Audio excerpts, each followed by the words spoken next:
Greetings, cinephiles. Are you looking for a movie analysis podcast that stands above the rest?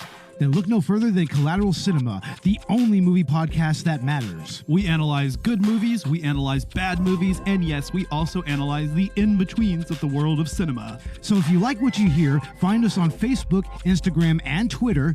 And listen to us on Apple Podcasts, Spotify, Google Podcasts, and wherever you get your podcasts. And yes, my friends, we are 420 friendly. So when you listen to us, smoke it if you've got it. And now, here's a new episode of Collateral Gaming. The show starts right now. I'm Ashley Chancellor. And I'm Zachary Gio. And this is Collateral Gaming.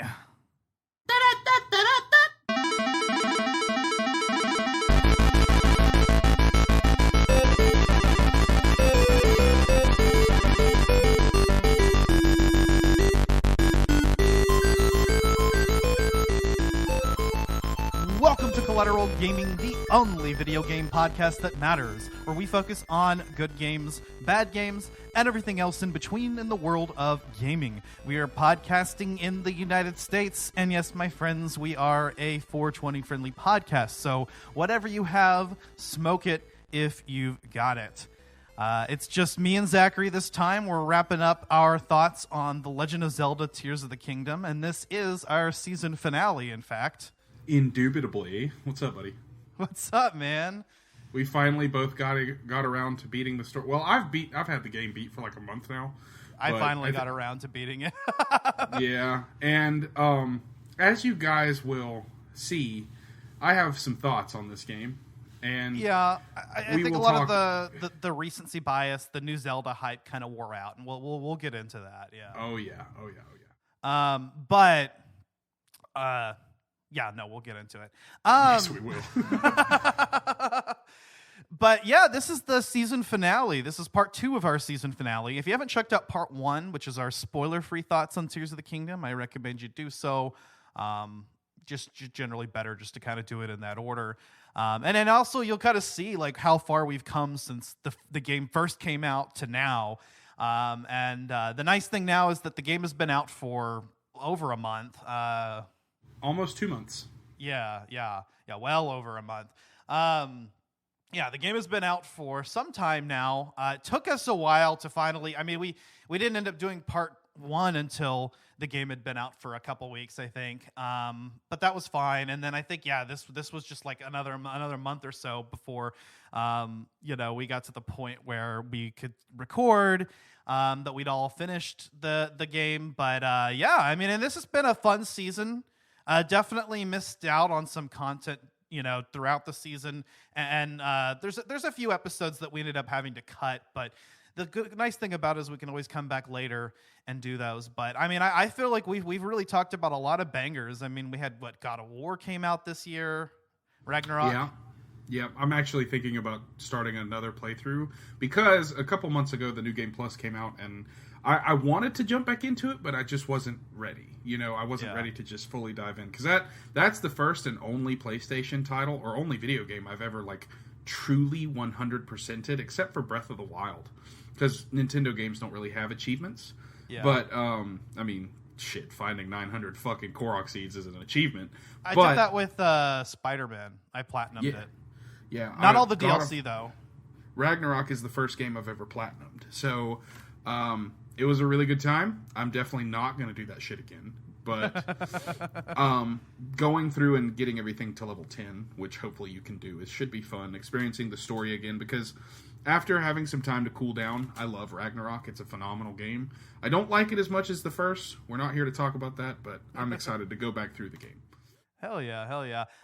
We also, our other Zelda title that we did this season as we did our Zelda month, was A Link Between Worlds, and that was a lot of fun. Dan was with us for that. Unfortunately, Dan and Megan have not completed the main story, and I really wanted us to get into big spoilers for this episode. So, they are not joining us. In fact, I don't think Megan's bought the game at all yet, actually. And I'm like, Megan, what are you doing?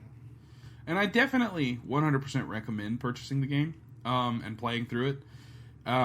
But, we'll dive into how I'm feeling towards Tears of the Kingdom. But, Yeah. But it's been a good ride so far this season.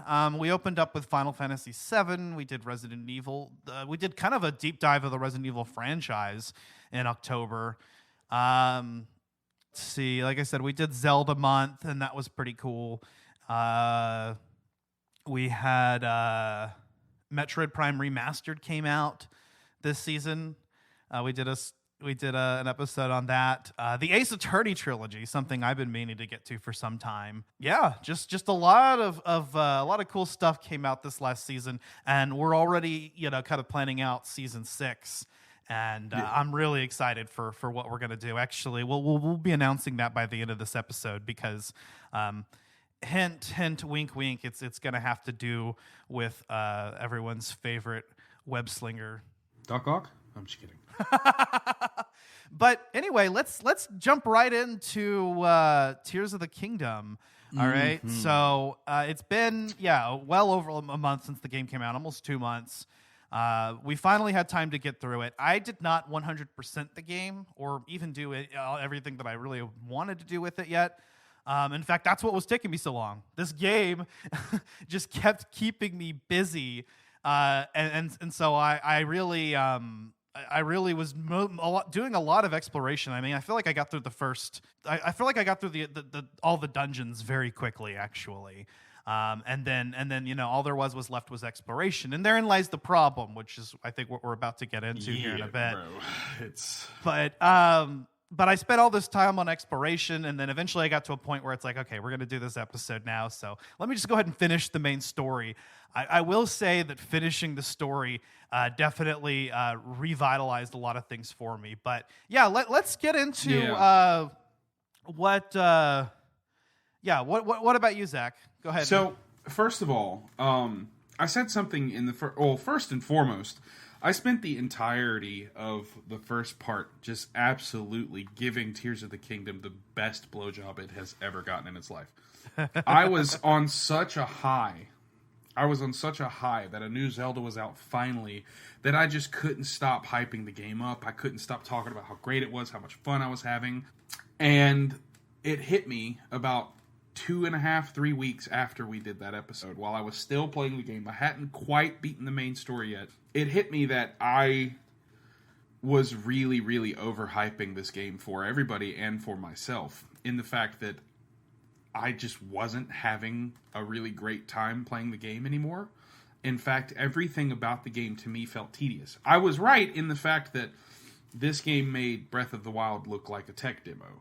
This game took everything good about Breath of the Wild and expanded it. It took Breath of the Wild's story and put it to shame, because the story it's a lot of fun. It's really good, and it's better laid out than Breath of the Wild's story. There's a lot more direction to it. It's still kind of open-ended. You can kind of take let's take the regional phenomena, for example. You can kind of take those and go in whatever direction you want to go. But it still feels more directed, because before you even start worrying about the regional phenomena, you learn about the Dragon's Tears quest. You find this area at the back of the Forgotten Temple that shows you the location of the Tears and where they're at and a good order to follow them in, which is another problem that I have. And this is not the game's fault, this is my fault. I didn't understand what I was looking at when I was looking at the wall, because I wasn't really paying much of attention to it. So the first tier I found was a huge spoiler. It was like the very end of the story. And I was so confused. I was like, what the fuck is happening? And then I realized, I was like, oh, they're like the memories from Breath of the Wild, in the fact that they're random. And you can stumble upon them and find them in any order. But in this game, there is, an arrangement for them. There is a set order, and I actually did them in order, because if you go to the Forgotten Temple, and you can actually take a picture of the map and the glyphs on the wall, and they're actually in order on that. They're in the order that they're in on the wall. If you go clockwise around, starting from the left as you come in, so it actually did help. So I was able to actually, and I made it a point to do them in order. And even if I came across a glyph, I was like, I'll mark it on my map, but I'm not going to do it right now. I want to do these in order. What's cool about these is that they parallel the Memories main quest in Breath of the Wild, which was piecing together what happened 100 years ago. But this time, what we're doing is we're actually following what happened to Zelda. So the titular tears of the kingdom, these dragon tears, are found, at these glyphs, and then they start to piece together what happened after the opening of the game, where Zelda falls into the chasm, and apparently she gets transported back to 10,000 plus years in the past. To the era of the first king and queen of Hyrule, Rauru and Sonia. Rauru is your companion on the Great Sky Island as he helps you kind of regain the lost vigor in his arm that he replaces your decayed and gone arm with. Apparently, he saves your life with it. And I will say, the intro to this game is probably one of the best in video game history. Top tier. It is stellar. It doesn't shove cutscenes down your throat. It immediately puts you in control of Link. The intro is awesome. And the Great Sky Island, to me, is one of the best parts of the entire game. Because while it is kind of open and allows you to kind of regain the power, kind of like the Great Plateau, it's actually exactly like the Great Plateau, in the fact that you go and visit 4 shrines to gain the abilities that you will use in the overworld in Tears of the Kingdom. But on the Great Sky Island, it's a little bit more linear. You're kind of more pushed to find a certain ability first. Like, the first thing you learn is Ultra Hand. It's the first thing, because that shrine is literally right there after you meet Rauru and realize that you can't go into the Temple of Time. Yeah, it's like Magnesis was in Breath of the Wild. I mean, it's going to be the first shrine. But actually worth a damn. It's the first shrine that you're actually likely to come across. And then there's another 2. And then in this game, actually, the last shrine is actually saved for the end. And that's where you get the recall ability. I think that's important because the recall ability is an application of the same time power that Sonia and Zelda have. So I think that's important, and that's why that was kind of added in there. But I agree with you that the way that the opening is structured, and the level of linearity actually does help to tell the story. And I said that last time in regards to the story as a whole, in a lot of ways, is that your progression through it. I mean, it is still open world in terms of, like, go to the regional phenomena in the order, but it almost felt like the game almost kind of pushed you in a certain direction, which was nice. Because, I'm indecisive sometimes, and I kind of want to figure out, like, what's the best order to go through. And on top of that, like, again, with the Tears quest, I was able to do that in order, and that worked. Let me just give you my impression of the game from beginning to end. So, starting with the opening, it was perfect. Absolutely perfect. Down to the last minute detail. Perfect. It was perfect. Okay, Homelander. Oh yeah, dude. Honestly, side note, I'm really sad that The Boys season 4 got postponed indefinitely because of some sort of strike that's going on. I don't know the details, but I love The Boys. A lot of stuff's been affected by that. Have you seen that show, The Boys? I have not watched it extensively. Like, I maybe want to watch part of the pilot. All right, so you and I still need to finish our watch through of Chuck, but brother, The Boys is so good. I need to get into it. I know, but I'll watch it with you. All right, so the Homelander perfect. That encapsulates how I felt about the first part of the game, and then getting to each of the dungeons. Woo! Woo! It was great. Woo! It's so great. And then getting into, like, everything that's left and just doing exploration. It's all right. And then getting to the ending of the game.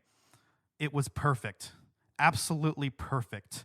Down to the last minute detail. Perfect. All right. So, I agree with you. I like what they did with trekking to the dungeon. You're not strong enough at any of the points to just go to. If the game pushes you to go to the Wind Temple first, which is where you meet Tulin, and you use his ability to help you get there. I like the linearity that they had. You had to follow a specific path in order to get there. I really like the way Nintendo did that. It was the same way with the Water Temple, except the Water Temple should not have been in the sky.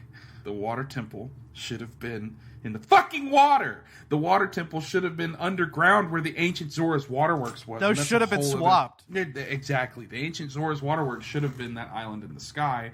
And The Wind Temple to me is the only dungeon that felt right in the sky. And gladly, it was I'm glad that it was one of two. Only two. That were in the sky. Like, I loved the positioning of the Lightning Temple. Loved the Fire Temple. The Fire Temple was a surprise to me. So, yeah, like just finding it in the depths. I actually freaked out, and I think I texted you. I was like, you're gonna freak out when you find out where the Fire Temple is. And like, yeah, there's a whole ass dungeon in the depths. And that's the Fire Temple. And technically the Spirit Temple too, although that's really not a dungeon. We'll talk about it. But yeah, that was a surprise for me. In fact, the Fire Temple, in my opinion, is the best dungeon in this game. No hands. To me, it's if you do it the way it's supposed to, I think it's one of the best in the series. I've heard you could also cheese it. But you can cheese every single dungeon except for the Lightning Temple. But I mean... You know what I mean? If you're a Zelda fan and you're into the dungeon gameplay, you know, you kind of play yourself if you decide to cheese it. I mean, I kind of feel like that's a criticism that's not warranted because it's like, just because, you know what I mean? You are in control of how you want to play this game. Well, I am of the belief and the desire that the main dungeons should have been structured just like the shrines. Don't give us linearity. Like, if you are so good, Nintendo, listen to me. If you are so fucking good at giving us a linear pathway to get to these dungeons except for, the Fire Temple, because you can pretty much approach it from any angle in the depths. If you're just down there. That's where actually it works. They actually managed to make the open world formula feel like a traditional Zelda dungeon, in particular with the fire and the lightning temples. Yes. And they do at times feel a little bit more linear, but they are actually, open-ended. It's just that certain things are going to be closer to you, so the dungeon is structured in such a way that it does help. And I think that works to their advantage. Now, when I got to the Wind Temple, okay, for instance, the build up to the Wind Temple, perfect. Before I get into the other stuff, the boss, perfect. The setting of the Wind Temple, perfect. But the dungeon itself, I immediately, and the Wind Temple was my first dungeon. I immediately noticed how similar it was to the Divine Beasts. But the pros were enough that it really actually still worked for me, and I really had a high, and I think that boss battle really kind of helped with that. But I was starting to worry a little bit. I was like, are these going to be just like the Divine Beasts, which I don't hate, but I was kind of hoping that we'd get a step in the direction of traditional Zelda dungeons. I did feel that a little bit with the Wind Temple, but not quite. The Fire and Lightning Temple did give that to me. The Fire and Lightning Temple were the closest thing to a traditional Zelda dungeon that we've gotten in like 11 years. And if that's what we get in the upcoming games, that would be perfect. Yeah. Let's say the next game kind of has an open world style, but they have more dungeons like that. Dude, perfect. Absolutely perfect. Like, give me Skyward Sword, but open world. Yeah. Give me a massive open world Zelda game with a linear story where I have to go to certain places for things in the story to happen, but I can explore wherever I want to. Yes. Like, I can do that, but certain things will not trigger. Things will not happen until I have done something else in the story. That, for me, would have been perfect. I don't like the fact that, let's say I'm in the depths just fucking around, right? And I follow this really long pathway down, and then suddenly I haven't done any of the dungeons. I'm facing Dark Beast or I'm facing the Demon King's army. And I'm just like, huh? And I don't have any of the abilities and stuff like that. I don't. So you did stumble upon the where you fight you stumbled upon Gloom's Lair, I guess is what it's called. Gloom's entrance. What is it? There's Gloom's Lair. There's Gloom's Origin. I know. Gloom's Origin, dude. That's such a okay. All right. So for the problems that I have with Tears of the Kingdom, the names of shit popping off. Gloom's Origin, bro. That's so good. So good. Like, come on. And also, the chasm inside the Deku tree was fucking sick. And you have to cure his sickness. Throwback to Ocarina, I guess. I will say, getting the Master Sword was the best Master Sword sequence in the entire franchise. Oh, like, 100%. Bro, like, when you stop... Okay, first of all, you cannot get into the Lost Woods at all. You just can't. All right, so I'm getting a little bit of vigor for the game back, because I'm going into detail about stuff. But I promise, I'm not trying to hate the game, but there are a lot of things that I do hate. But the story was good. Finding the story elements there were some, oh shit, this is great moments. Yeah. Like, you stumble, you realize that no matter what you do, you can't follow the same tricks as Breath of the Wild, which I'm really glad, to get to the Master Sword, to get into the Lost Woods. You stumble upon it in the depths, and you ascend through this giant pillar that takes you into the Lost Woods. And you're like, holy shit, but it's gloomy and dark because the Deku Tree is sick. I had a similar experience. I actually wanted to get into the Lost Woods, and I tried to do it the same way as Breath of the Wild, and it didn't work. Too. And then eventually I thought, wait a second. What if I go down in the depths, and occasionally there is a place where you can ascend up through the surface, and I knew that. So I thought, what if I can get through the Lost Woods that way? And at first I thought I found a cool way of getting there before I realized that it is actually the only way to get there. Yeah, and that to me was another problem I had with the game. The fact that there were more of those pillars that you could use in the depths to ascend to the surface, but they were fucking pointless. What is the point when I can just warp out? What is the point? I get that I can just take it to a random spot in the overworld, but what is the actual point? It's helpful when it's somewhere you haven't been before, or it's the only way to get into something like with the Lost Woods. But that's the only time that happens, is the Lost Woods.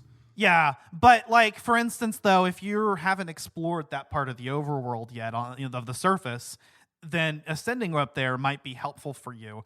It's just kind of like an option that's presented, but it's not going to be helpful once you have the ability to warp. But what's cool about the game is how seamless it is, being able to move and being able to explore either the surface or the depths.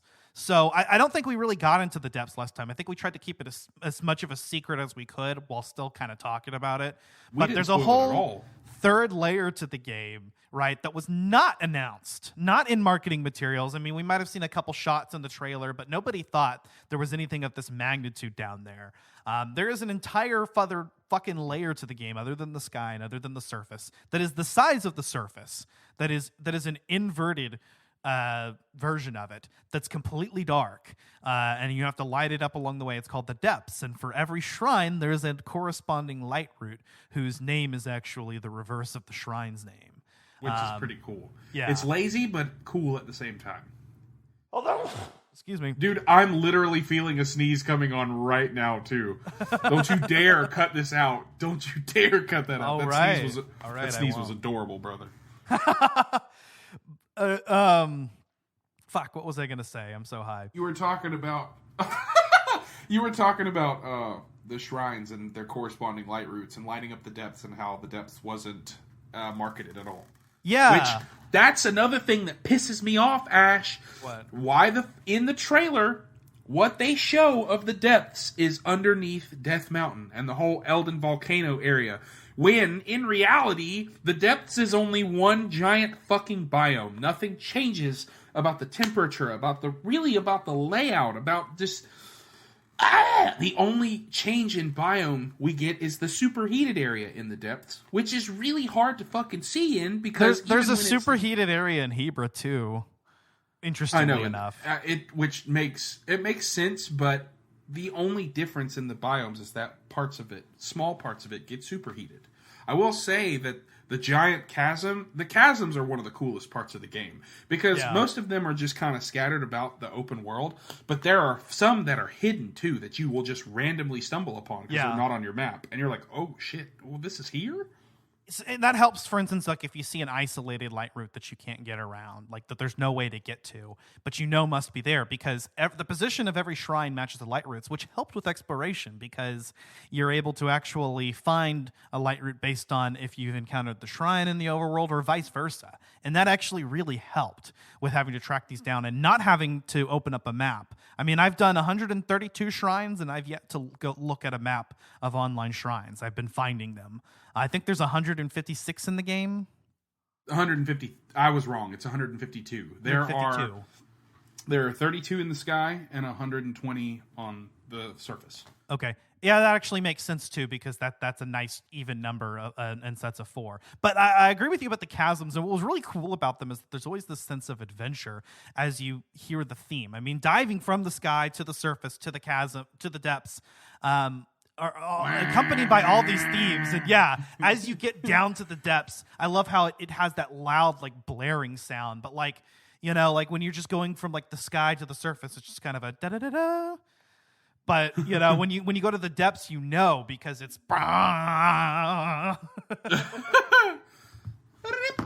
Yeah.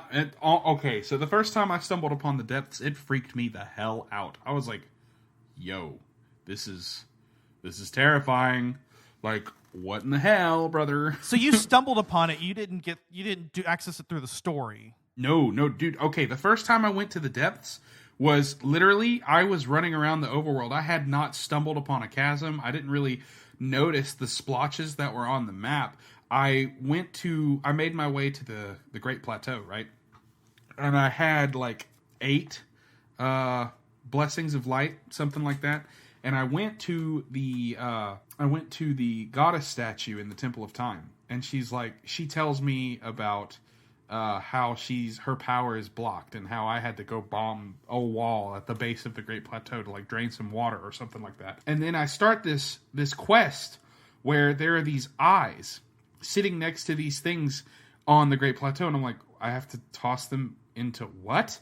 And then you're actually about to laugh your ass off, probably, because you know how stupid I can be sometimes when I play games.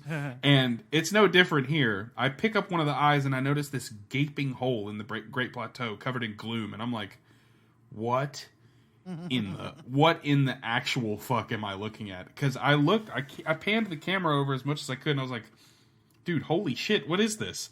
And I throw the eye in there, and nothing happens. Because for me, in a Zelda game, sometimes that'll trigger a puzzle, or it'll trigger a cutscene, or in the most recent games, a Korok will pop out. That's what I thought was going to happen. There's usually some kind of indication that you've done something. At least a da-da-da-da-da-da. And nothing happened. And so I'm like, fuck it, I'm going to follow it. Yeah. And I dove down there. Bro, when those horns hit the first time, I nearly shit my pants. I was like, what is happening? Because I had headphones on. I was gummied up. I was kind of high. And I had headphones on, and I was watching this, and I was just like, oh. That's when I stumbled upon the depths for the first time. And I had to figure out how to build a vehicle with Ultra Hand and transport the eye. Luckily, you don't have to take them very far, because you're taking them to the Great Abandoned Central Mine to a bargaining statue, the Great Bargaining Statue. And that's how you get a heart container from it, and you get auto build and stuff, yada, yada, yada. Everybody who's played the game at this point knows that. But that's how I stumbled upon it.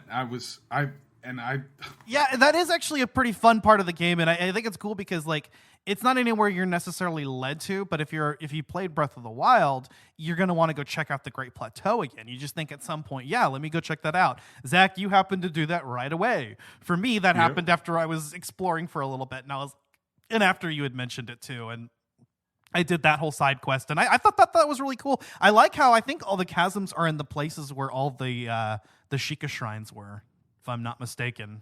Yeah, you're right. You're absolutely right. And the first thing I did on the Great Plateau was go to the Shrine of Resurrection. I was like, let me see where I woke up 105 years ago. Interestingly enough, they've removed all of the Sheikah technology from the land. Like, it's just mysteriously disappeared. And the Shrine of Resurrection, if you notice, is just a pond now. I am going to wager that either Nintendo is going to say, fuck you guys, you'll never get an answer, or the DLC for this game is actually going to be incredible and probably reignite my vigor for it. Because there are a lot of questions that I have. There are a lot of things about this game that I wanted different. A lot of things about this game that should have been changed from Breath of the Wild that weren't. You want to get into that? We can kind of get the problem shit out of the way and then continue talking. Yeah, I think we tried to, and then we just ended up talking about what we liked. Which is nice. That's a good thing. That is a good thing. But yeah, I think, for me, I'll start with me because I'm going to be probably less of a downer than you. All right. So for me, the lull of the game started to hit as I had completed all of the dungeons. In fact, even having maybe just a little bit of disappointment in what constituted that, because I heard, 7 dungeons, and technically that is actually true because you have the first 4 dungeons.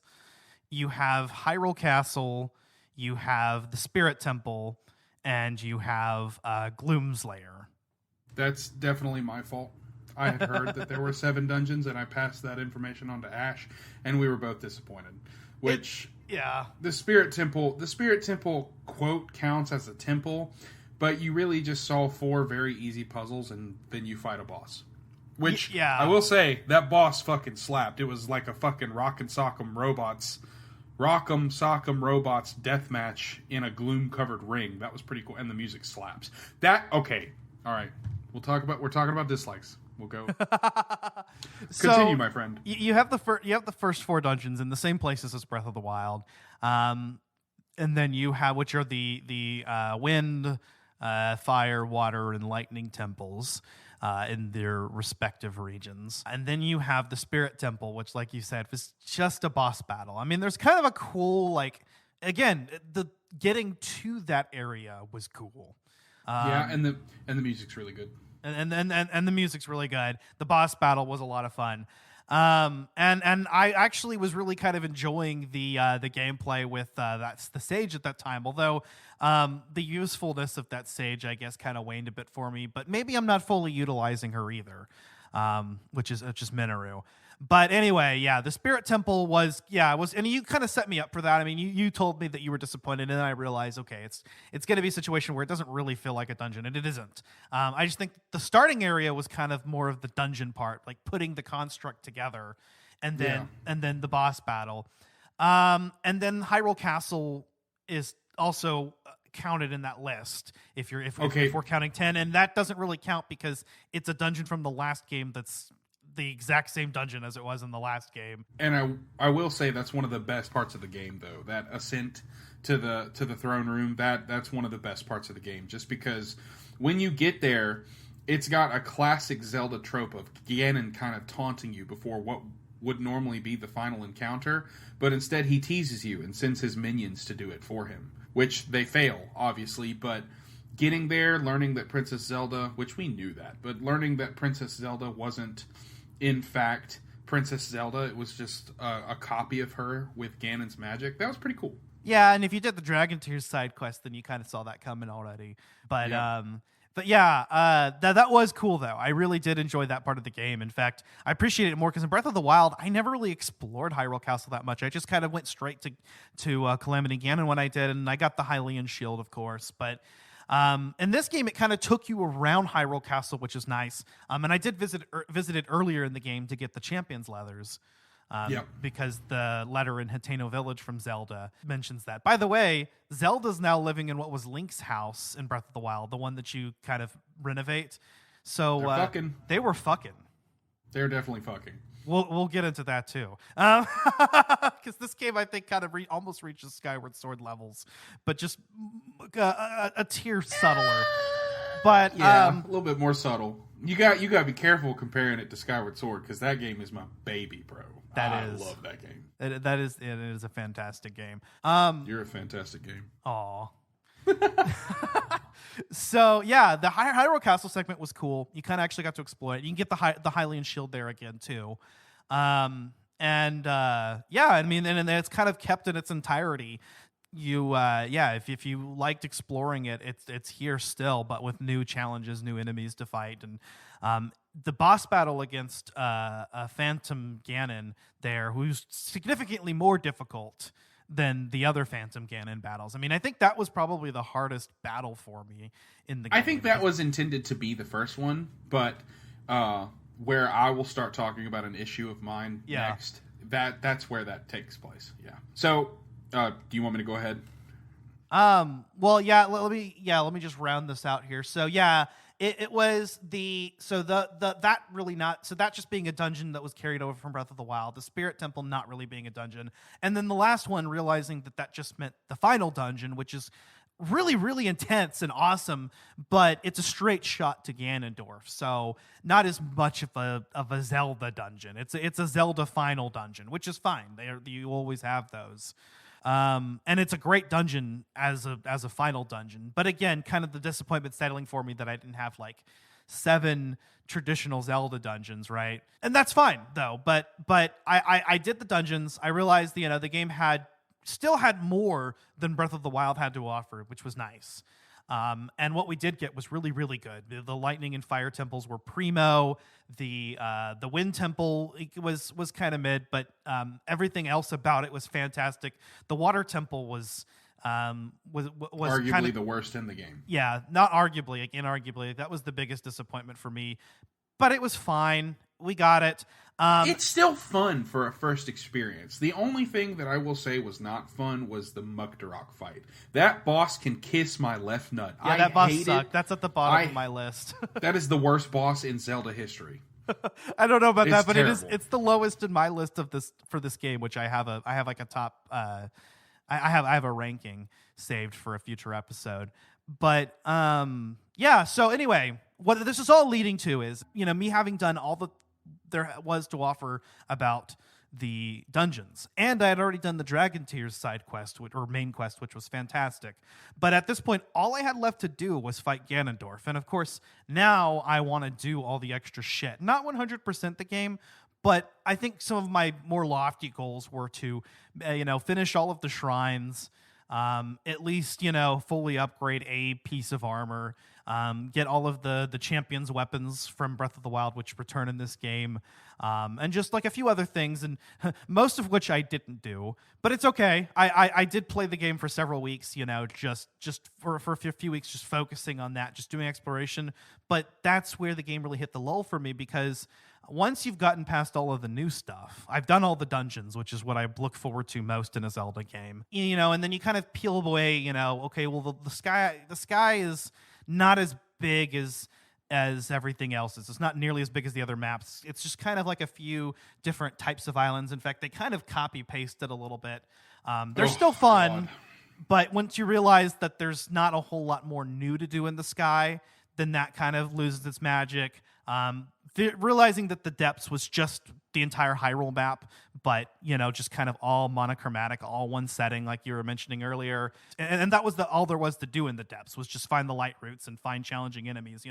So we run out of all the surprises, and so at that point, once you've peeled all that away, all that's left is Breath of the Wild's map. And while progressing through that map initially felt very different, once you've explored the entire map and you're like, okay, yeah, it's the same map from Breath of the Wild. And I think, and you're getting most of the same items. There aren't that many new armor items. So it's like you're mostly collecting the same shit you did in the same world of Breath of the Wild. And that's what you spend the majority of exploration gameplay doing. And yeah, to me, it doesn't really feel like exploration, because exploration includes wonder. And for me, this game kind of lost its wondrous nature about 4 hours in, once I realized what everything was. I think that one of the best additions to this game was the cave system. I think that was sick. I loved randomly stumbling upon like holes in mountains and stuff where I could go in and explore. But once you realize that all the caves are really good for are finding bubble frogs and a shitty shield that doesn't compare to anything that you have in your inventory, I started to get really upset. And I like the callback that they did to Twilight Princess and the Wind Waker, because once you kill enough bubble frogs and collect enough bubble gems, you can get this magic rupee gear, which takes rupees instead of hearts when you take damage, and a lot of people have been dyeing it to where they look like Goku, and that shit's hilarious. But my problem is, this game feels very tedious most of the time. Exploration is supposed to be a key factor in a Legend of Zelda game, being that when you take the time to explore and do something, you get a magnificent prize for it. In Skyward Sword, take the, what are they? The gratitude crystals. Sometimes those were really tedious and not that fun. Yeah. But you got stuff like pieces of heart. You got an upgrade to your wallet. I miss heart pieces, bro. I really do. You get an upgrade to your wallet. You get something that makes the trek, the journey, whatever you did to get there, worth it. There's a video online of somebody. I never found this chest because there came a certain point where I stopped getting excited seeing chests, because there are like maybe 2 chests in the game where you get something special, and one of those things is the Hylian shield, which you got in Breath of the Wild. And surprise, it's under the castle, except you defeat Gloomhands this time. Which Gloomhands are cool, But they missed, Ash and I were talking, they missed an opportunity to call them some type of master. Because they could have called him a Gloom Master. That would have been so fucking cool. Gloom Masters, or at the very least, Floor Masters. Because they are Floor Masters. That's what they fucking are. There's just this game's version of Floor Masters.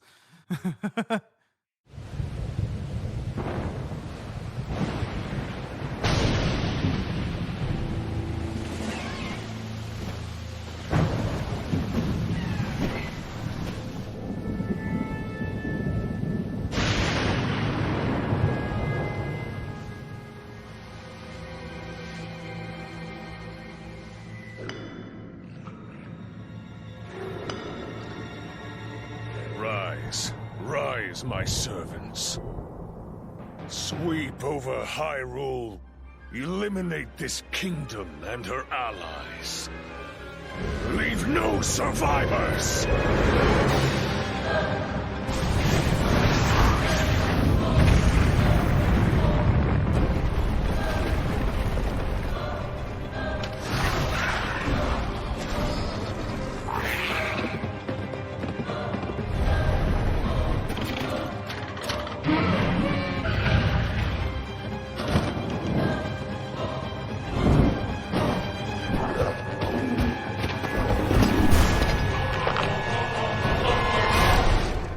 Link, I am not sure you'll be able to stop him.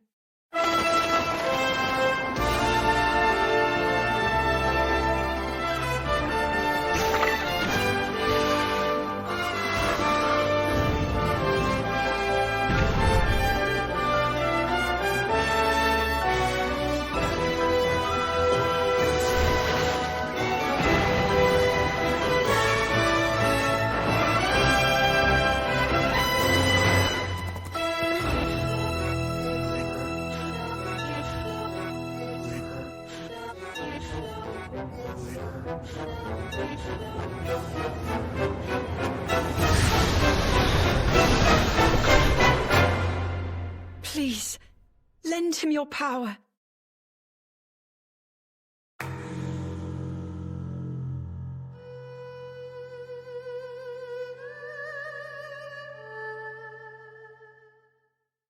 But they took the wonder out of exploration. Yes, seeing the map is cool, but when you are playing the game for hundreds of hours, you want there to be a reward for your investment. People invest in the stock market because they hope that eventually they'll capitalize and make more money. But Tears of the Kingdom is like investing in the stock market and putting in like $100, and at the end of a quarter or however that shit works, you get a bushel of bananas. It's worthless. Like, bananas are good, but I don't want to invest in the stock market for fucking bananas. And when I say that, there's a very specific side quest, one that I think about daily. It's investigating Typhlo Ruins. Typhlo Ruins was one of the most beautiful shots of the trailer because it shows Link, the camera's like panning out, showing Link just like running towards. The trailer was so fucking good. Oh, it was. God. It really is. So good. And now I go back and I watch it and I'm disappointed because half the shit that they led you to believe was happening in the trailer really didn't happen that way. Or it happened in a different way that kind of is not as cool as what you thought. Yeah, and I kind of experienced that with Breath of the Wild's trailer too, if I'm being honest. Like, you know, I kind of like the game felt very different than it was. And once you've, you know, kind of gone through everything, you know, and you realize how much of your expectations that you set for yourself didn't come true, I mean, yeah, you're going to feel disappointed. I'm going to go ahead and I'm going to say, I think I know what the source of the problem here is. And because, you know, there's something I think that we had when we played Breath of the Wild that we have less of here, and that's that wonder. And that's because it very much is the same game. Yes. If you're starting out with this, or you've it's been a long time since you've played Breath of the Wild, and maybe you didn't really, you know, explore it as much, then this game, you know, will really feel like new, and you'll have a lot of that wonder left. I think, you know, like especially like if you're starting with this. And that's why I'm happy that this game is so like newcomer friendly. Even though it is a sequel to Breath of the Wild, it doesn't reference any of it. In fact, all the Sheikah technology, like we said earlier, is mysteriously missing. The divine beasts. I mean, almost everything other than a few characters being, mentioning that they've adventured with you before. It's like, yeah, it's very disconnected from that plot, other than just taking place after it. And so, but anyway, I think what really is the thing, and especially for you, I think you're feeling this more than me because you've played all the way through 100% in Breath of the Wild more than once. Bro, I dog shitted Breath of the Wild, bro. Like, I loved that game. That was one of the best games ever. The only issue I had with Breath of the Wild was its story. And I kind of understood it because Nintendo took a different approach. And a lot of people said that they had a specific problem with the story. So I got it. My problem is, why the fuck didn't they fix the other issues that Breath of the Wild so glaringly had, except for the story? They did a beautiful job with the story. Like, weapon durability? Ass. Yes, I get it. They included the fuse ability, and you can fuse stuff to your weapons. It doesn't really increase their durability by much. It just... I don't really care about the durability. That never bugged me because the game bombards you with so many weapons. And now I think what really kind of did help fix that issue for a lot of people was that, somebody would have a badass weapon and then they'd just lose it, never to, get it again until they reacquired something like it. Or found it again after a blood moon, right? But that's part of what makes that's what makes Zelda so special. The entire journey of Skyward... I reference that game a lot. I love it. The entire journey of Skyward Sword was to bless the Master Sword with divine light that demons revile. You spend half the fucking game upgrading it. Yeah. And in Tears of the Kingdom, you have the most beautiful quest and the most beautiful acquisition of the Master Sword that the series has ever presented.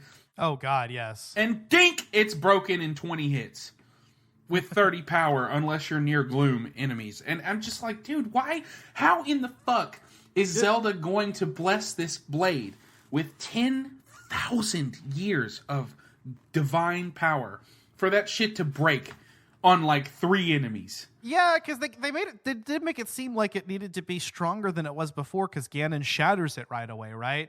But literally, and so there has to. So I guess the sword at base strength should have been more powerful. But so yeah, it's exactly the same way that it works in Breath of the Wild, except that the fuse mechanic makes it to where you could make your Master Sword quite a bit more powerful, and that will help with the final Ganondorf fight because it does deal bonus damage against him. So if you combine like your high a Lionel horn to it, then you're in good shape. And that Master Sword actually lasted me the entire battle. It never shattered on me. It's not going to. They made it. They purposely made it to where it's not going to. Like what I did, my Master Sword shattered during the Demon King's army fight, and when I went to fight Ganondorf, Link still pulled it out of the hilt and used it. They made it to where no matter what, that blade is available to you during the fight, which is cool. It's really fucking cool. That's important for that fight, yeah. Yeah, one thing I think they really missed out on, especially since he shits on that sword at the beginning of the game. Rauru placed his faith in you, and that was all you could do. A blade that shatters so easily against my power cannot save you from me. And guess what? You fuck him up with it. But we really need to get into that here in a bit. But we still have we still got to get into the issues. I have one more complaint. And there's a lot more I could do to shit on this game. But ultimately, I love it more than I hate it. Because there are things that I hate. I don't like the fact that there's no upgrade system in a world where Link could really use leveling up, I guess. I think that if Nintendo could figure out a way to constantly give the player gratification for exploration and killing enemies, like, there's a natural progression system where enemies get stronger the further along you get, but not really. It doesn't feel like that. I feel like there needs to be something where Link can level up and continue to gradually get stronger, but the enemies get harder and there become more enemy variants. And, like, instead of waiting for them to drop a master mode, eventually let golden enemies spawn, or platinum and diamond enemies. That would be ideal, actually. It would be cool. Or actually turn Master Mode into a true New Game Plus. That would be cool. But yeah, no, like if like the enemies, because I know in Breath of the Wild, for instance, the weapons upgraded over time. Like, so enemies would be carrying more powerful weapons, but that was it.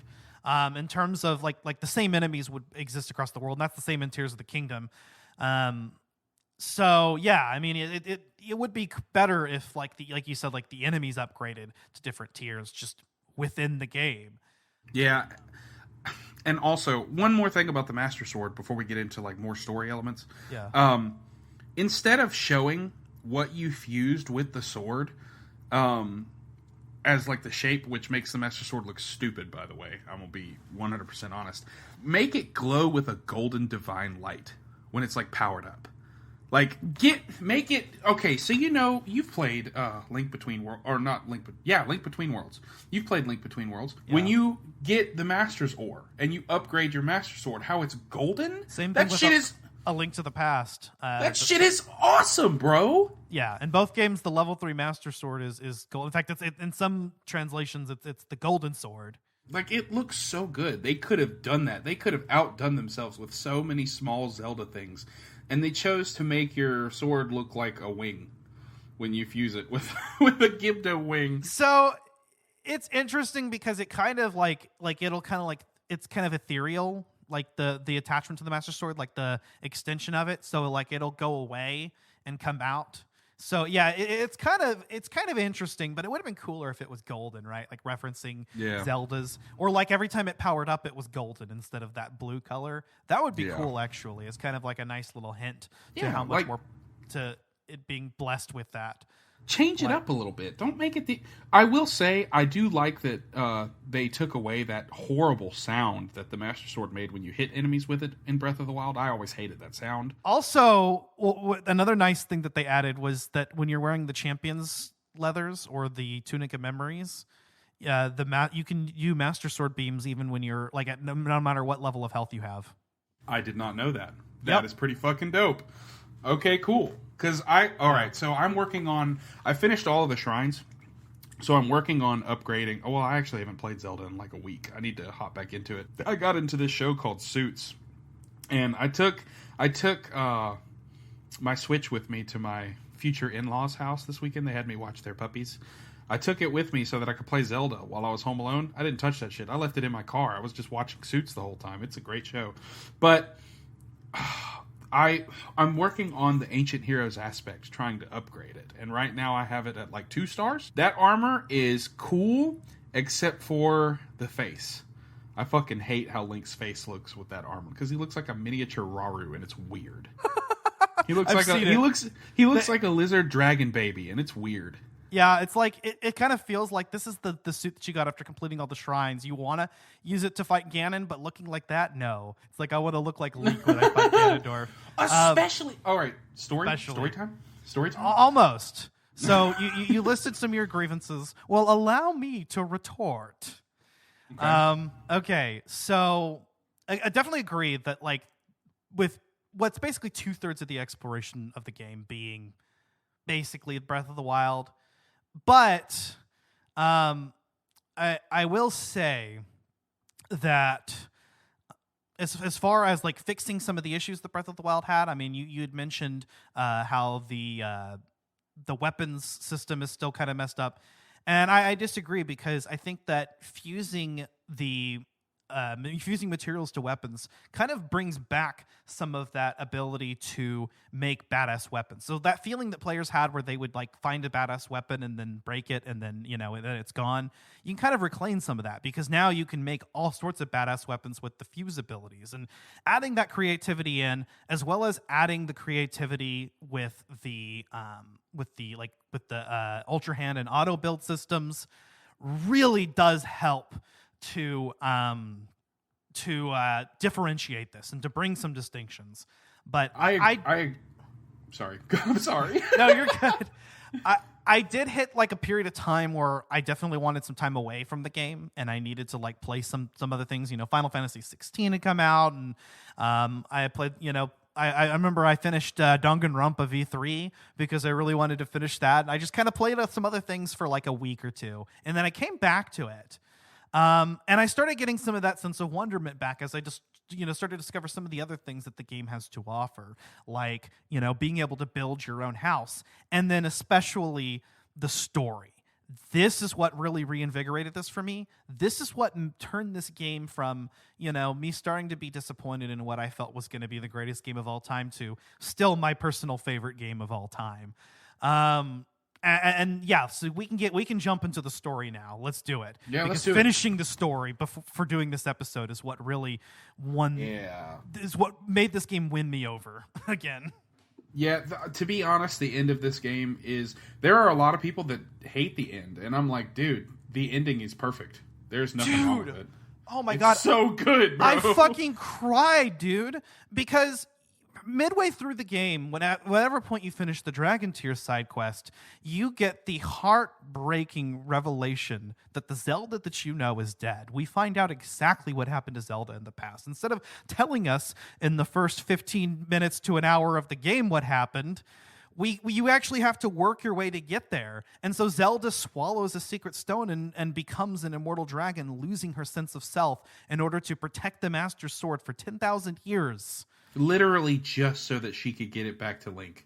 And I think that it was completely and totally an act of love. Not just because she knows he needs to defeat the Demon King, and that's the blade that's going to help him do it, but she knows that Link is his true self when he's got that blade. And she knows that, that's what he needs to defeat Hyrule, but also... That's how she was going to get... She realizes that was going to be the only way she could see him, even if she couldn't realize it herself. And to me, that made me cry. Dude, Danielle actually watched me play this entire game. Yeah. And she and I kind of looked at each other when we realized... We kind of called what was... well, actually, I had no idea. Let's put it that way. I had no fucking idea that Zelda was going to eat the stone. No clue. See, I called it, actually. Because they referenced it early on in one of the memories.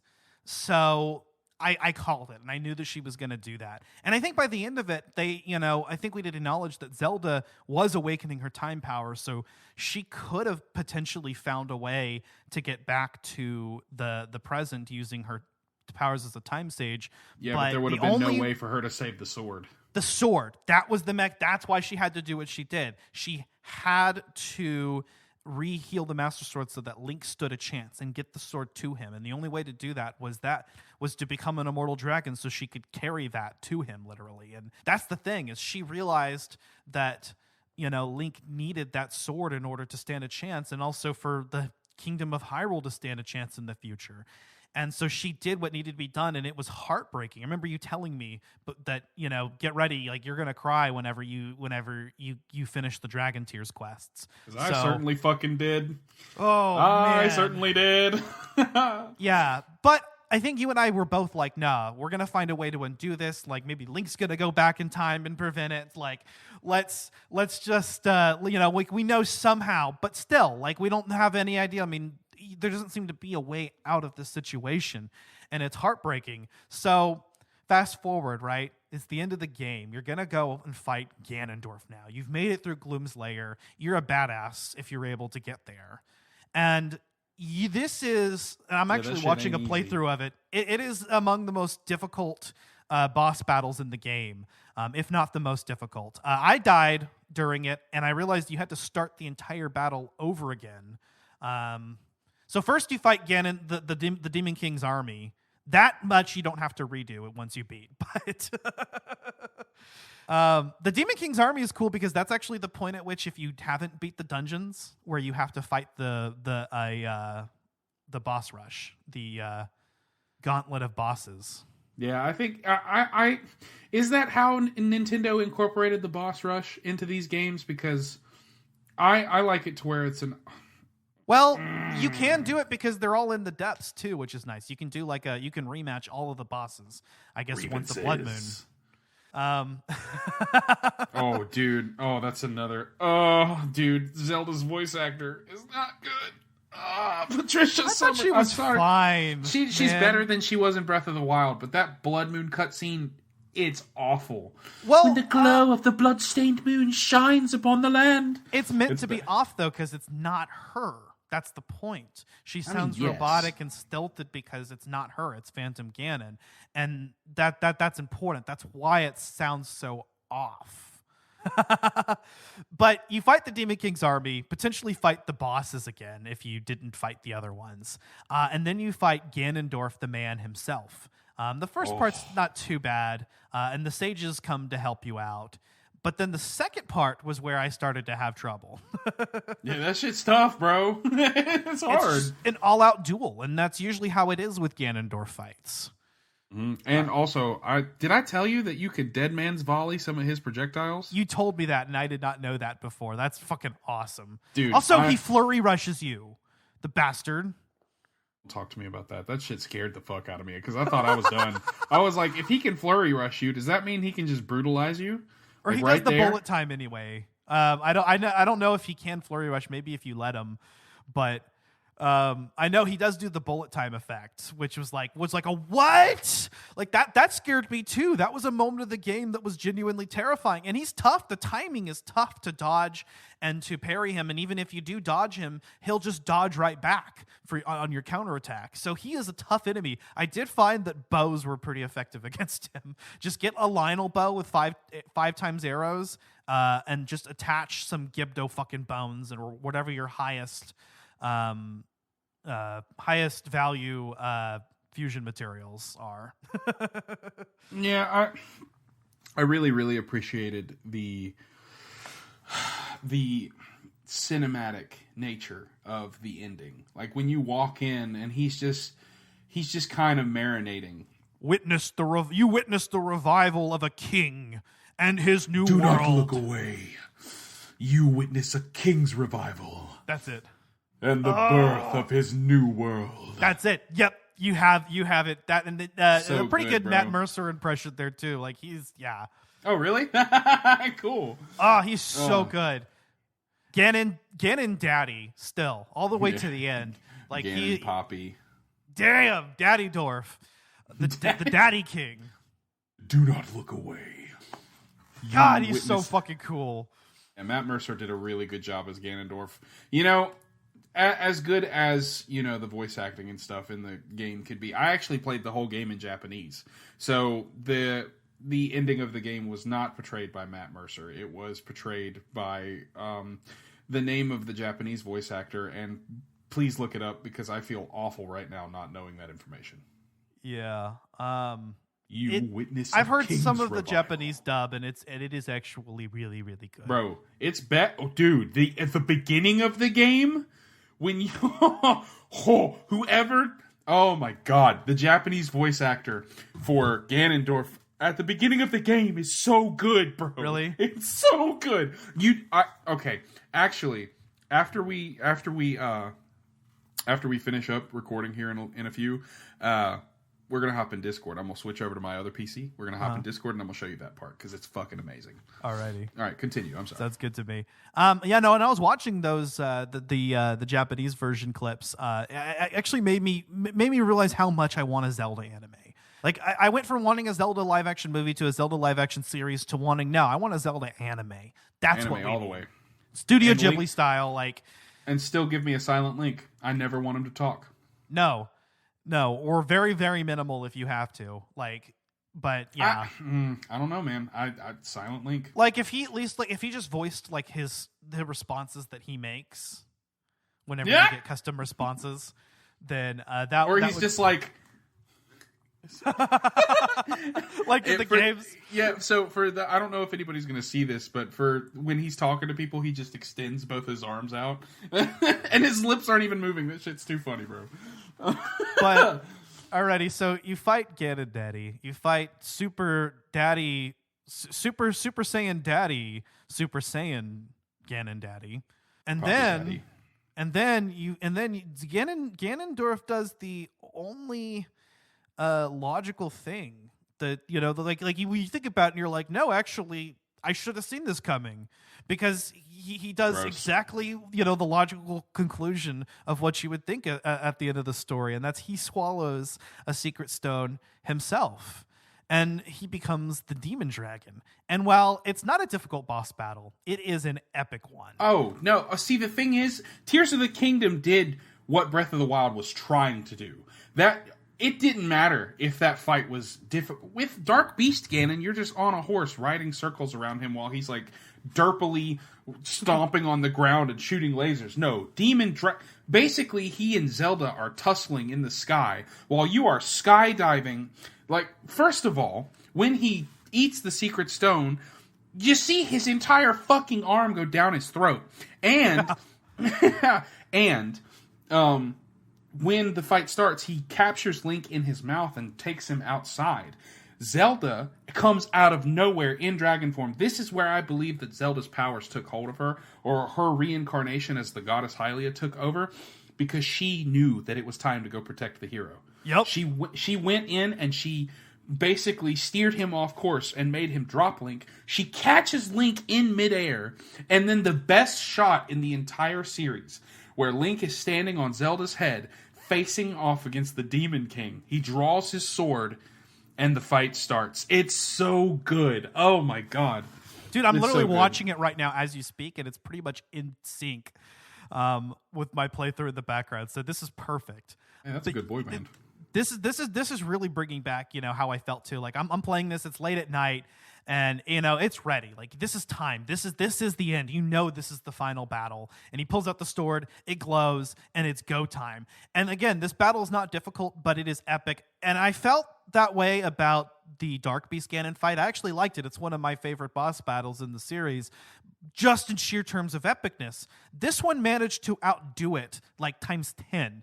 That's how good it is. You're on the riding Zelda up in the sky, and she goes up into the air, and you jump off.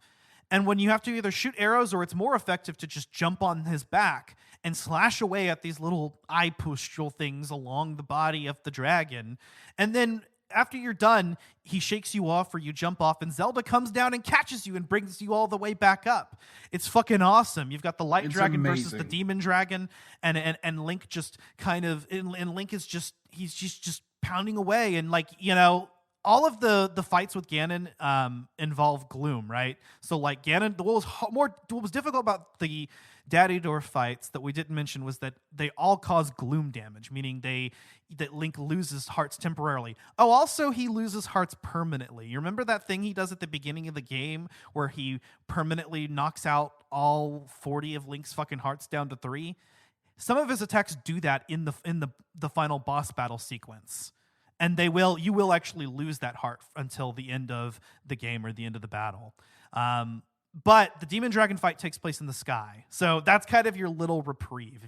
Even if you've run out of gloom food to heal you, at least you can just use standard food, heal yourself. Or the game actually might heal you back up. I'm not too sure, but it's a good little reprieve before the sequence. But God, it is such a good boss battle, and then you jump on his head and you strike the sacred stone itself on his head, and it is so epic.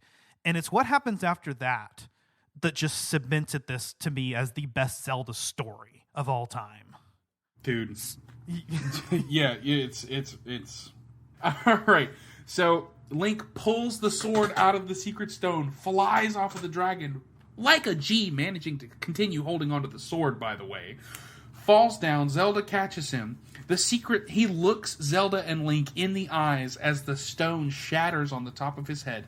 He flies into the sky, and this man detonates like a fucking nuke. And it is the most glorious and overdramatic explosion I've ever seen in a video game. And as Link is riding Zelda's back, watching this happen, you see the little title that says, "Destroy Ganondorf. Complete."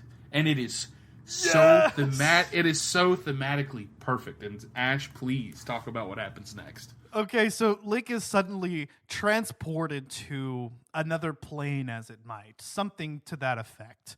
And all of a sudden, his hand starts glowing.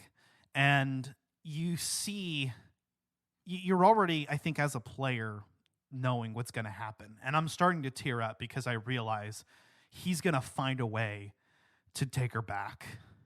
And I'm already, man, the tears are already coming. I see Rauru and Sonya appear as spirits behind Link, and they add their light magic and their time magic to Rauru's arm that Link has.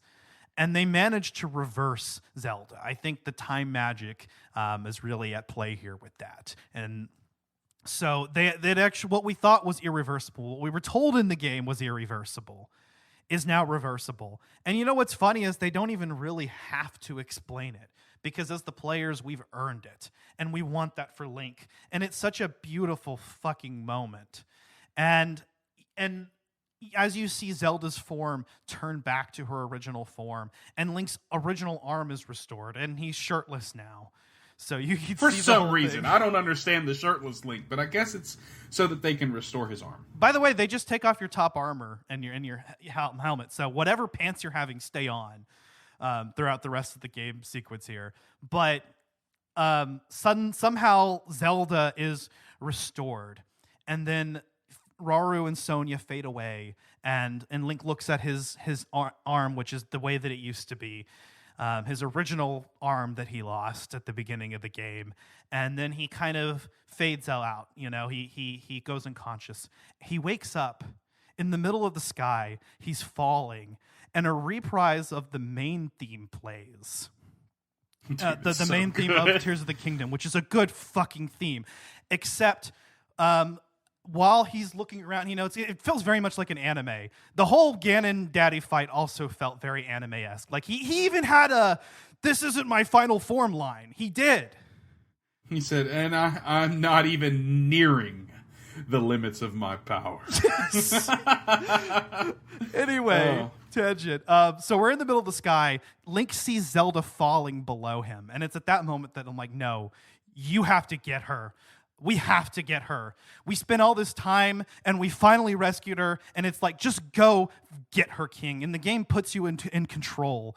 And you start to dive as this variation on the Tears of the Kingdom main theme plays. And as you get closer to Zelda and you're diving at her in the sky, getting closer and closer so that you can catch her, you start to hear elements of Zelda's lullaby play interspersed throughout this variation on the main theme. And then suddenly, as you get right up to her, a prompt, reach, appears. You press that. And a little jingle of the Zelda overworld theme, the main series theme, plays, just kind of like a low tempo variation of it, as you're reaching your hand out to grab her. And it is so epic. And you hold down A and Link gets closer and closer and closer. And then he catches her. The music stops. The next scene loads. And they dive into the water. And he's got her in his arms. And that sequence, that entire sequence, exactly the way that I described it, made me fucking cry, dude. It's so good. It's very good. And you need to re-experience it now that you've got an OLED on the way.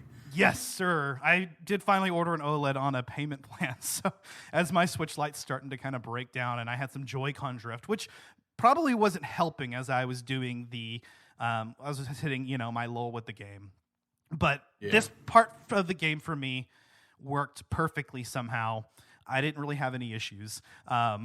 Or if I did, I ignored them because I was so overjoyed. In this sequence in particular, it was just so perfectly executed. Like, it was literally perfect.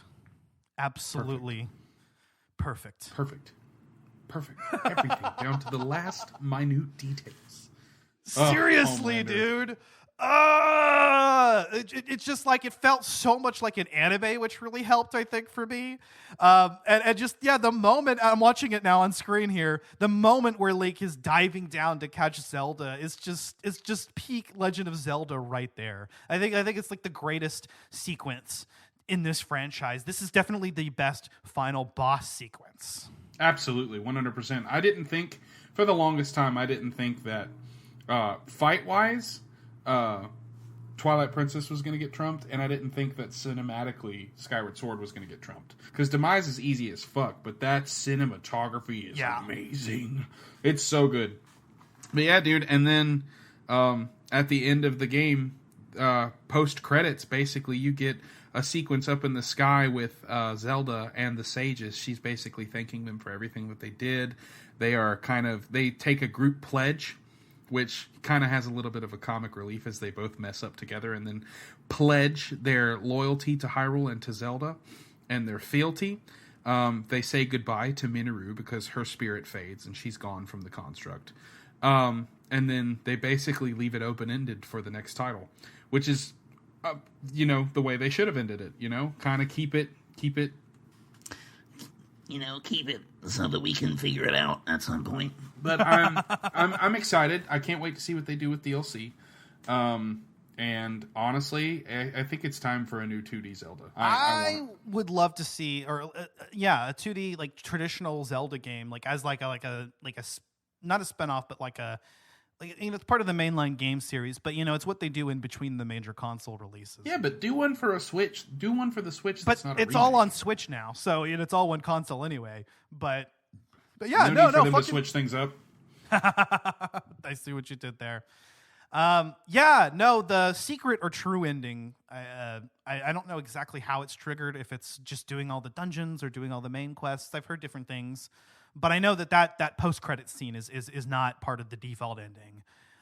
You have to do something extra to get it. Anyway, that was really fun, and I really did enjoy that. But I think, the moments that really stuck with me were just the way that final sequence did, and also the love between Link and Zelda, which is so obvious. Again, not as overt as Skyward Sword is by a mile, and yet somehow it's confirmed, because she says, "I woke up to a warm, loving embrace," and there's no other lines to read there.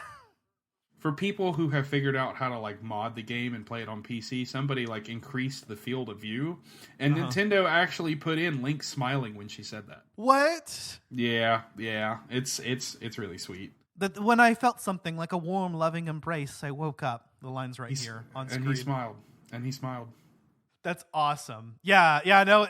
Also, the fact that people were able to play this on PC, right when it came out, actually right before the game leaked. Yeah, that's a whole can of worms that Nintendo never wanted open. I will say, as anti-consumer as Nintendo is known to be, this and some other things that they've done are steps in the right direction. And also, I think the devs that worked on this game deserve to be paid for it. So I do recommend buying a copy of this. If you want to also play it on PC and get some of the advantages of that, sure. But I definitely think it's worth it. Buy the game, put the money, give the money, and put it in those developers' pockets, because they deserve it for what they did. This is incredible work. Absolutely. And absolutely hope to God that no crunch was involved in the making of this. I haven't heard anything about that, anything like that happening in Nintendo. In fact, I heard Japan as a whole isn't like that. So that's good to hear if true. Well, I certainly hope so, but I think it's about time we wrap it up. We've been at this for probably over an hour now. Yeah. So, let's get into our final thoughts on The Legend of Zelda Tears of the Kingdom. Zach, warts and all. After kind of going back through it and rehashing the story with you, for me, coming into this, it was a 6 out of 10. But the story bumps it up. I'm sorry, I just can't get over how, almost pointless exploration feels in this game, just because of the rewards that you don't get. I did a whole side quest line and I got Topaz for it. I was pissed off. That kind of stuff bothered me. But the rewards are bad. The rewards are bad.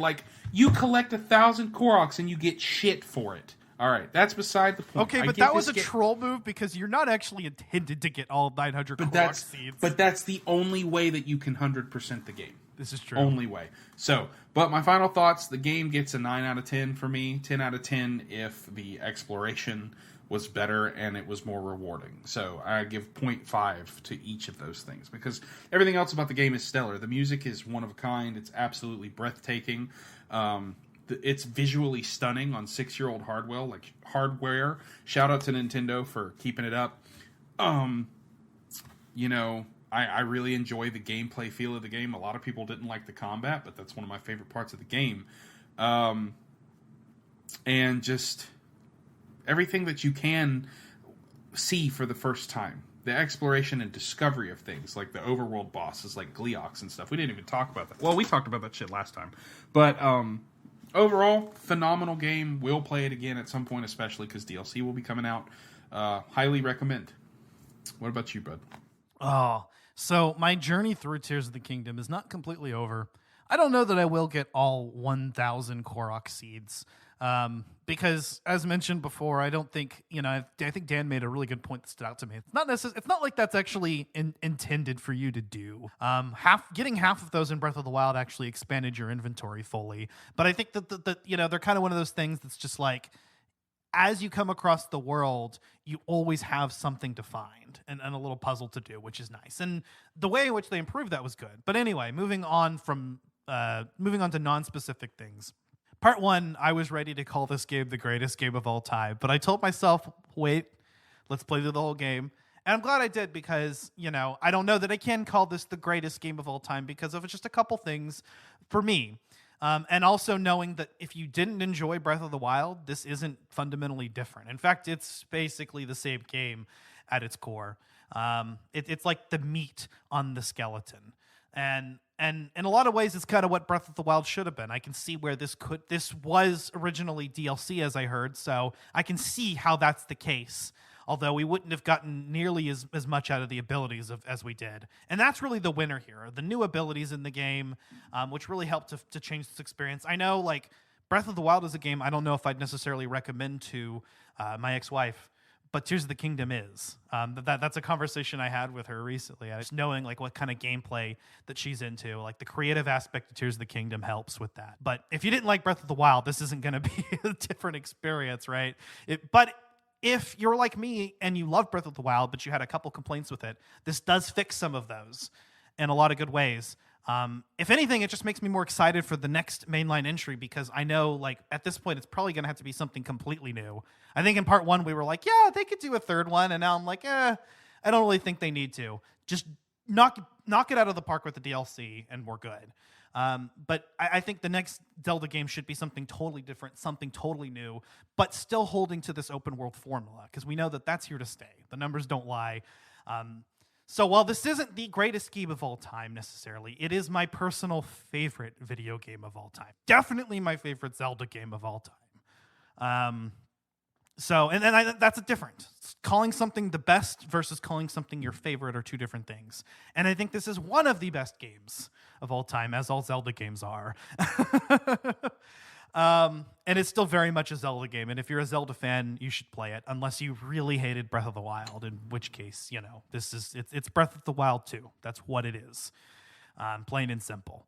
But yeah, God, I have loved my experience with this game. Maybe some of my thoughts will change as I reach what I consider to be my personal 100% completion, which I'm nearing towards. I definitely want to hit all of the shrines. Breath of the Wild, I found and upgraded every piece of armor. I don't know if I'll actually go to the trouble of upgrading every single piece of armor, but at least all the ones that I care about. And I'll do all of the Korok seeds necessary to upgrade my inventory, of course. I've already built a badass house that I'm totally in love with. That's awesome. That's cool. Although 15 pieces, Nintendo, come on, give us more. I want to try out all of the rooms. 15 is so little. Hopefully the DLC expands that. At some point, honestly, brother, I want to show you my house because it's dope. But thank y'all for listening. Seriously, thank you for listening. This has been a really fun two-parter. I'm glad Ash and I could finally sit down and record. My soon-to-be sister-in-law got married this past weekend, and it was beautiful. And it makes me really excited because Ash is actually going to come out here in November because your boy is getting married to the most beautiful woman on the planet. Danielle, I know you'll listen to this at some point. I love you very much. Let's get married in November. And also, if you haven't taken the time to play it and for some reason you're a psychopath and like spoilers and you've listened this far, go play the fucking game. It's great. Seriously. It's a good time. Seriously. Wholeheartedly recommend it. If you're somebody that's played through Breath of the Wild many times, I've only played through it I've only played through the main story actually once. I've gotten close one other time when we did our Let's Play, and I got a bit of the ways through when I rebought it on Switch. But I've only beat the main story once, and I've only gotten as close to 100% completion as I did once. The only thing that I had not done in Breath of the Wild was get every single Korok seed. I just got the half of them that was necessary and a few more. But I did everything else there was to do in that game. In this game, I expect to do... probably not even that much, to be honest, because I already did it. And I feel like, like with you, my enjoyment somewhat is going to be hampered by redoing something I've already done before. But that's what's beautiful about an open world game is you can do as much or as little as you want to do. And your playthrough, your choice. And this game offers so much more freedom than Breath of the Wild did when it comes to puzzles, when it comes to everything. And it manages to do everything, in my opinion, just a little bit better. If not actually a lot better, in my opinion. But in total agreement. And I think at some point, I think I was thinking about like games that we would later do a redux on. And I remember some time back, I realized Breath of the Wild was one of them. And then Tears of the Kingdom came out, and I'm like, Breath of the Wild feels so redundant now. But now I'm thinking about it, when we get to like episode 100, I think, I want to do a 2-part on Breath of the Wild and Tears of the Kingdom. Revisit those. Probably here in a couple years or so. Yeah, to be honest, I don't know if I'll ever play Breath of the Wild again, if nothing else, but for the story. For the podcast. But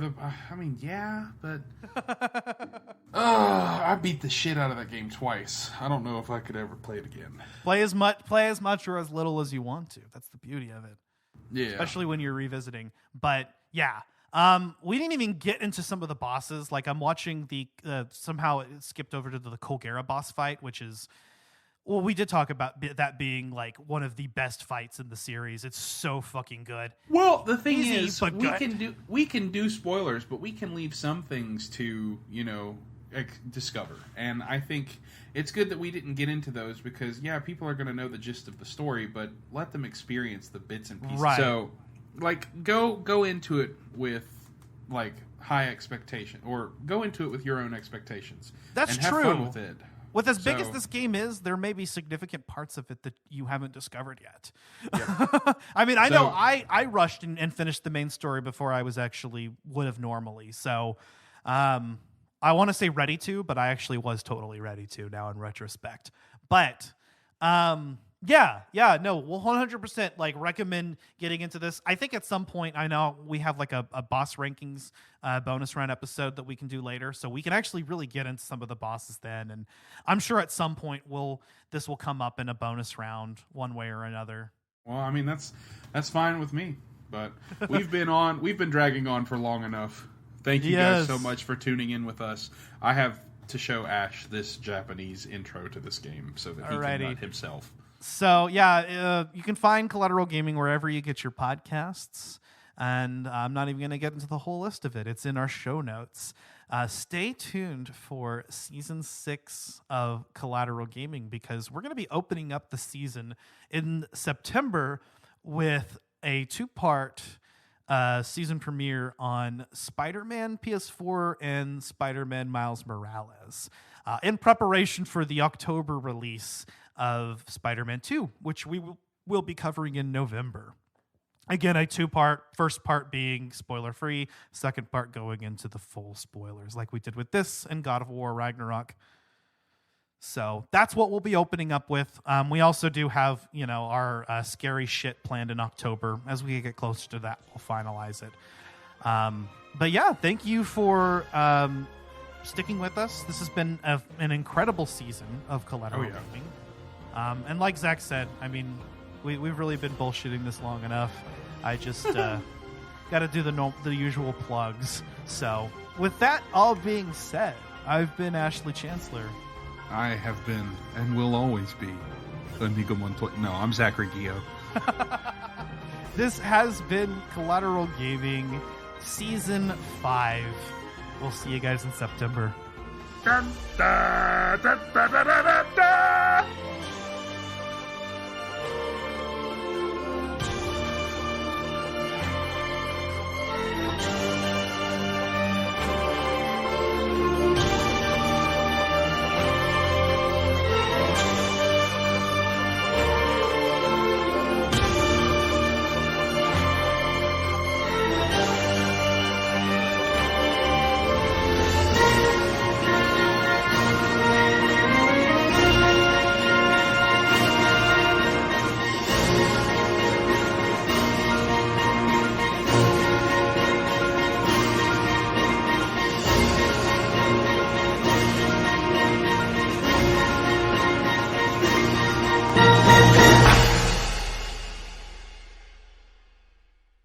Collateral Gaming is a Collateral Media podcast. All music and game clips are owned by their respective creators and are used for educational purposes only.